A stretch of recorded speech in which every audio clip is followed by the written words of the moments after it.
Video. Normally I start these videos with a fun anecdote, something to hook you into the story, to get you interested in the news that I'm about to deliver. We're not doing that today. Today I'm giving you a warning, and I hope you heed it very carefully. If you have crypto, do one of two things. If it's on some site like a Coinbase or in FTX, which we're going to talk about today, throw that on a cold wallet immediately. A wallet that you have to remember 30 words for to log into. It's much safer, and nobody can fuck with your money. Or just sell it all. Sell it all. I have zero crypto. Not for my own choice. I got scammed out of it, but that's not the point. That's not the point. The point is... Wait, what? Wait, how did he get scammed out of his... Oh, God. He's ridiculous, dude. The whole entire industry seems incredibly fucked. Why? Well, let's jump into it by first introducing our main character today, Sam, a.k.a. the most generous billionaire. Not a title that I'm giving him, but a title he was given over the past year or two. He is the founder of FTX and Alameda. Oh, the Vegas guy stole his... Oh, because he was gambling via crypto. Oh, okay. That makes sense. Research, which we'll get into in a little bit, but let's just start with Sam. Ever since Sam was a kid, he wanted to get rich. Really, really rich. Everybody else, same exact story. Cap! Not for the reasons you Self-report. But then again, I did have an affluent beginning, so I never had to think about it. think. I wanted to get rich not because probably I like why. money, but because I wanted to give that money to charity. Okay, sure. Wow, what a hero. And Sam did that. He became very, very rich, at one point being worth around $22 billion after founding a company called FTX that was one of the largest crypto exchanges in the world. You might have heard of FTX because they're sponsored by many, many, many celebrity ambassadors like Tom Brady, Steph Curry, Shaq, Naomi Osaka, a pretty big group to be a part of there. And not just celebrity endorsements, but they were also part of the namesake of TSM FTX. You might have heard of them from that, TSM FTX Leffen or whoever. And not only that, they were on the arena for the Miami Heat, and they called it FTX Arena. So a pretty big deal. Not much can go wrong in the world of FTX when they're really killing it, worth billions of dollars, and have such celebrity endorsements. Or so everybody thought. Until an article came out about a week ago from CoinDesk that said divisions in Sam Bankman-Fried's crypto empire blur on his trading titan Alameda's balance sheet, which is a confusing title if you don't understand any of those words, which I didn't, and I had to watch a lot of videos and read a lot of stories. But basically, Sam Bankman-Fried owns two entities. One is FTX, which is the trading crypto thing, and the second is Alameda Research, which is an investment group. Those are both the things he owns.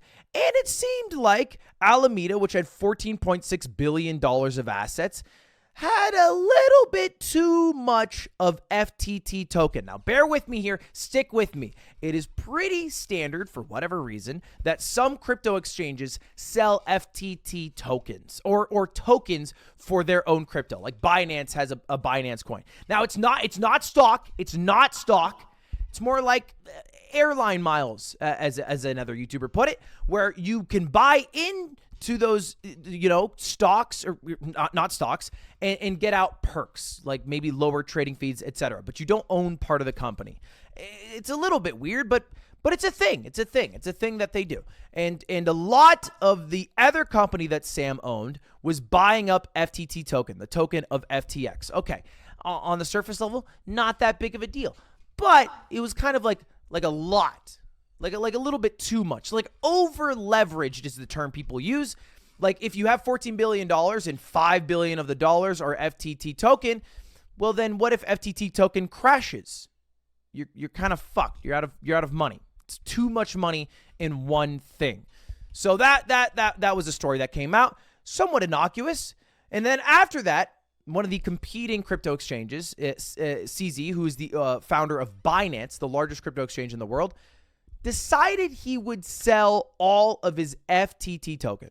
He saw the story, and he's like, you know what? This makes me a little nervous. I'm going to sell all of my FTT token, which is like $580 million worth of token, which is a lot.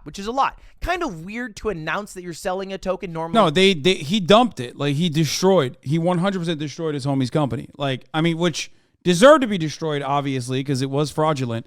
But also, like, he definitely, he like, let's be real. That was, in the words of this right-wing YouTuber, a mogul move.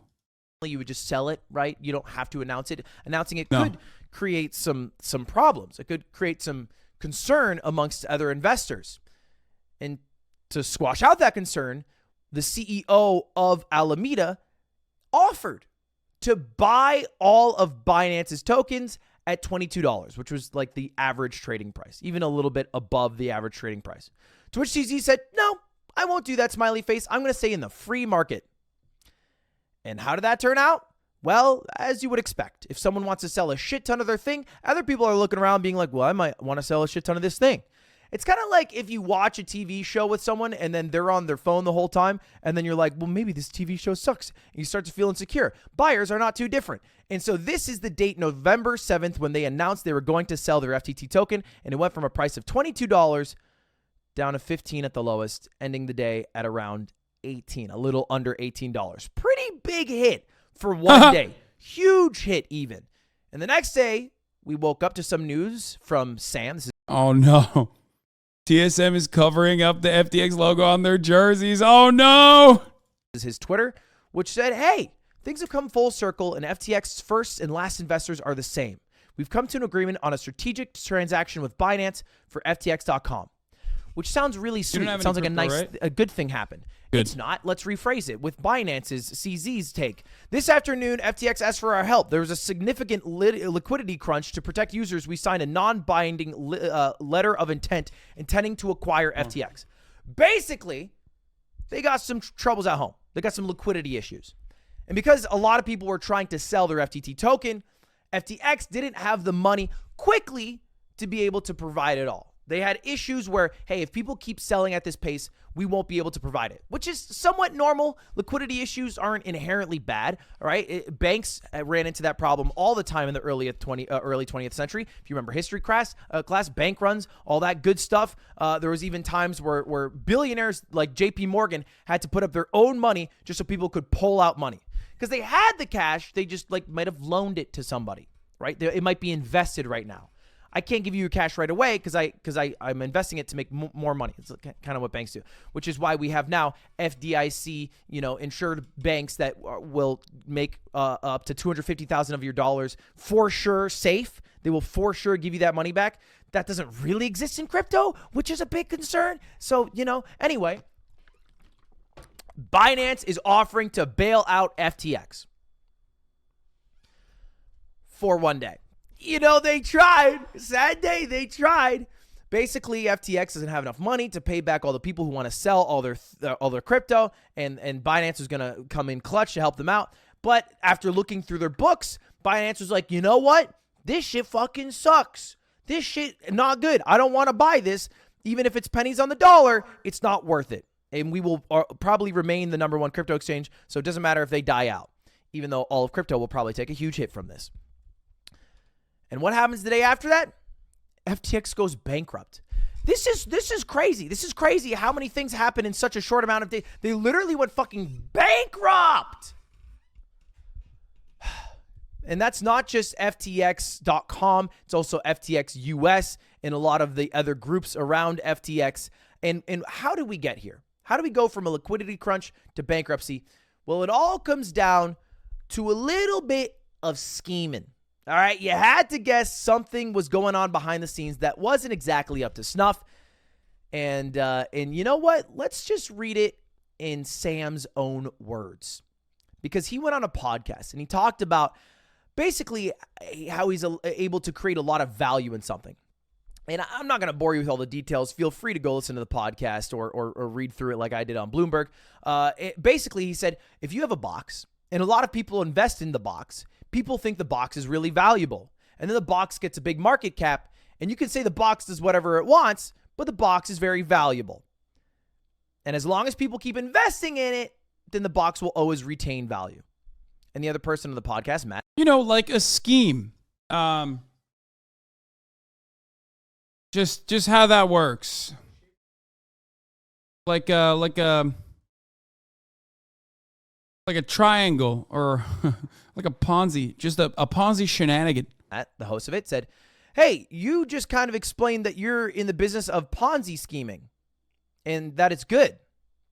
And then Sam replied, that's a reasonable response, which is a concern. That's a concern. If you are investing in a company where the CEO of it said, yeah, it's reasonable to call what I do a Ponzi scheme, that's a problem. This is the best way that I saw it described by Doug on Twitter, who said, imagine a casino where all the games are plus EV, aka every single game you are guaranteed to make money. Blackjack, you have an edge on the house. Roulette, you have an edge on the house. But the house doesn't actually have any money to cash out the chips. So you're sitting at the craps table and you just, every roll you win money. But they couldn't actually cash out the money, but you keep winning. But you don't notice because you never decide to leave because it just keeps earning you money. Now, the way this worked in the actual world is that allegedly FTX and specifically Sam transferred funds from FTX. Get it twisted. Always gamble. You will make money. You will make big returns on investment. It's a way of life. You will make friends and everyone will love you. Okay? Get it fucking twisted. Hold on. Where's my wallet?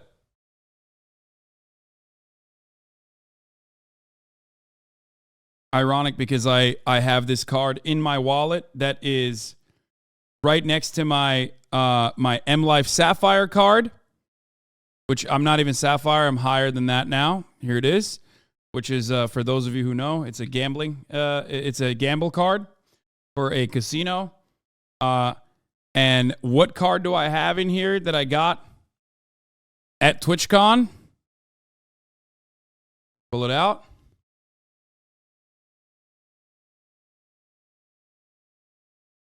That's right.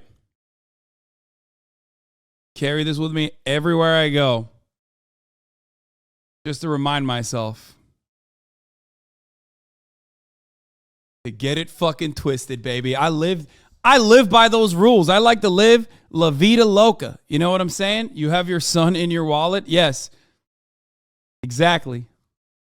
To Alameda Research, and then Alameda Research would go right back and invest that money into FTT token. So basically taking money from investors into different coins, putting it into an investment group that would then put the money back into the coin and then... What did he say? I know more than all you brainless sheep in the chat. Go distribute your poor wealth to Hasan so we can buy mansions and sports cars, you fucking brainwashed sheep. Yeah.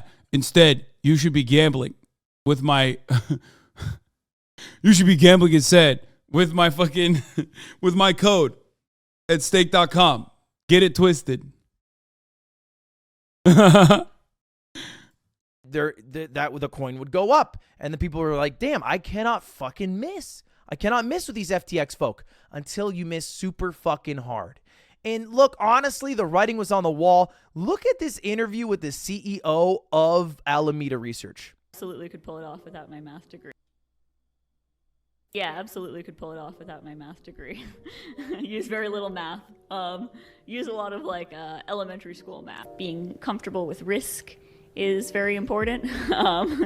We tend not to have things like stop losses. I think those aren't necessarily a great risk management tool. I'm trying to think of a good...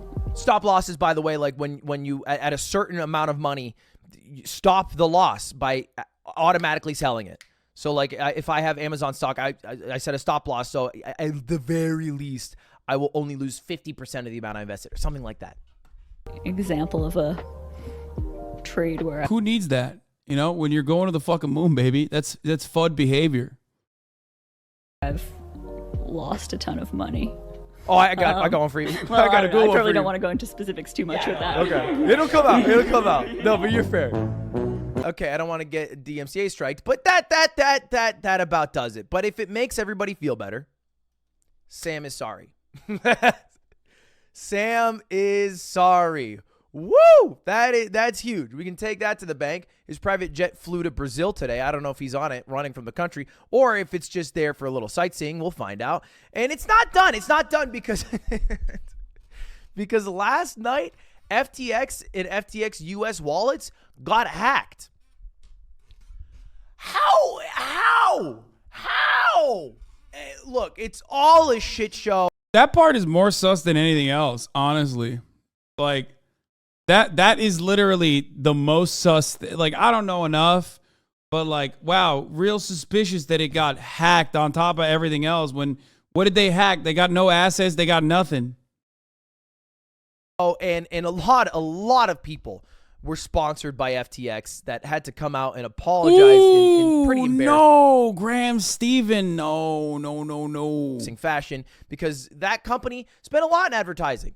And a lot of people got duped by it. I mean, famous celebrities got duped. Huge hedge funds got duped. I mean, BlackRock, even though they are scum of the earth, are good at making money and invested into FTX. All right? Sequoia invested into FTX. They're all losing their money. And Graham Stephan, another person, sent out an apology, basically a 2-minute video saying, hey, sell all of your stock because, or your crypto, because this shit is fucked up. And what happened to the crypto arena? The FTX arena, it dead. It dead. The Miami Heat tweeted out, we'll be working to find a new naming rights. And what's going to happen to TSM? I don't know. Because TSM got $200 million. They got $200 million to name themselves TSM FTX, which isn't a surprise because it came out too that Sam would go on to investor meetings on one of the fundraising rounds. Along with the rest of the world, TSM has been closely following the situation surrounding FTX. We have no insight into the matter other than what has been reported publicly. We are currently consulting legal counsel to determine the next steps to protect our team, staff, fans, and players. To be clear, TSM is built on a solid foundation, unlike FTX. Well, one part of the foundation is not so solid, FTX, I mean. We are stable and profitable, and we will continue to forecast profitability for this year, next year, and beyond. We look forward to a great year in 2023. That's that's not great. That's all I'm going to say. That's not great. Once QD left, things have gone downhill over at TSM. I'll tell you what.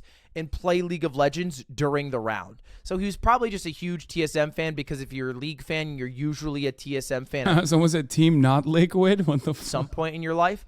And that was probably more of a passion project. They might be fucked. In fact, most of esports is kind of backed by crypto in a lot of ways, whether it's Coinbase with Team Liquid or FTX with TSM. They might all be fucked because all of crypto took a huge hit from this. And if you're in crypto, again, put it in a cold wallet. Maybe just fucking sell and cut losses. I don't know. You make the call in your life. Just don't have it on a big exchange. I promoted Coinbase for a long time, and they're still fine. You can still sell on there. I wouldn't be on there right now. I would fucking leave if I were you. Yeah, he's doing this to not have a Graham Stephan style apology a month down the line, bro. Look at this. Yo, he's literally hedging his bets to do like so he doesn't have to do a Graham Stephan style like, I'm sorry. Here's a 2-minute video from the voice of Mogul Moves, which is a different guy, not Ludwig. Definitely don't do that. No, I'm kidding. Obviously, he's doing the right thing here, but please do it. All right. They gave me money and then they left me high and dry after the crypto crash. Don't get left high and dry by any more crypto exchanges. Isn't the whole point to be decentralized? How are centralized trading exchanges ruining everyone's money in this decentralized universe we're supposed to all live in? Anyway, let's end on a funny video. It's a safe and easy way to get into crypto. I don't think so. Bump. Never wrong about this stuff. Bump. Never. Bum, ba, bum, ba, bum, ba, bum. Okay. Staying out, not investing, QD gone and all. Don't feel like it's a lot of people. I need someone like QD to run good stuff. Yeah. Oh, man. Ay. Dude, it's hard not to smoke on that pack, especially when so many of the holders were so fucking incredibly annoying. And